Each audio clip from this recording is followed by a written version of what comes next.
আমার রাধা গোবিন্দের সেই প্রসাদী মালা পেল, আজ আমার রাধারানীর মনটা শীতল হলো। সখীগণকে বলছে, সখীরে তোরা যে বলছিস গোবিন্দ অপেক্ষা করছে, যাবো কেমন করে? আমি যে বাদে গিয়ে ঘুরে ওষুধ করি, কারণ মেঘের পানে চাইতে মানা, নীলপাড়ি শাড়ি পরিতে মানা। বলো নদীটা বলছে, তোর যখন বিয়ে হয়েছিল তোর মা জটিলা, শাশুড়ি জটিলার হাত ধরে তোর মা কীর্তিদা সুন্দরী বলেছিল আমার মেয়েকে বছরে একবার হলো সূর্য পূজায় যেতে, ওই সুযোগটা ধরে বলে তুই ছাড়া করে কাঁদ, যেন গভীর রাতে তুই স্বপ্ন দেখেছিস। এমনি ভাবে রাধারানী কাঁদছে আর জটিলা ছুটে ছুটে আসছে। এ কে? আমার বৌমা না?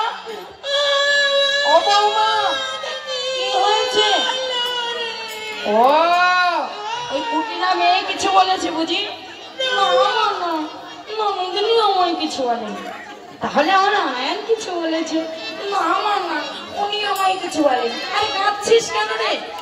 আমি স্বপ্ন দেখেছি। স্বপ্ন দেখেছিস জানে বলে কি স্বপ্ন দেখেছিস? গভীর রাতে শুতে শুতে স্বপ্ন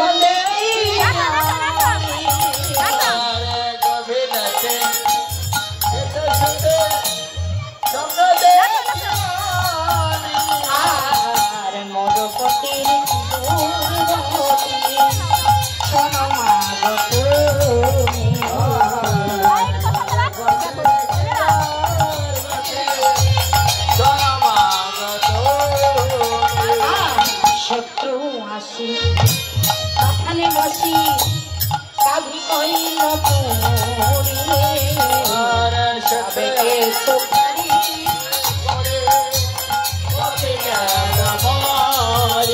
আমার পতি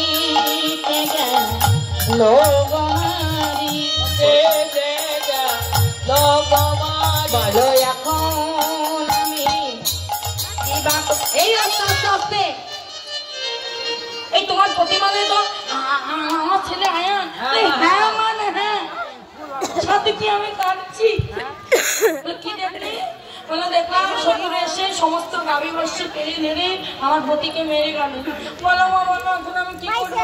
ওই স্বপ্ন দেখে আমি যখন প্রায় ঘুমিয়ে তুলেছিলাম, ঠিক নিশির শেষে আপনি কি স্বপ্ন দেখলাম জানো?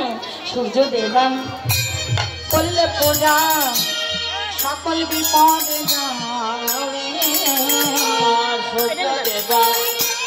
বললে পূজা সকল বিপদ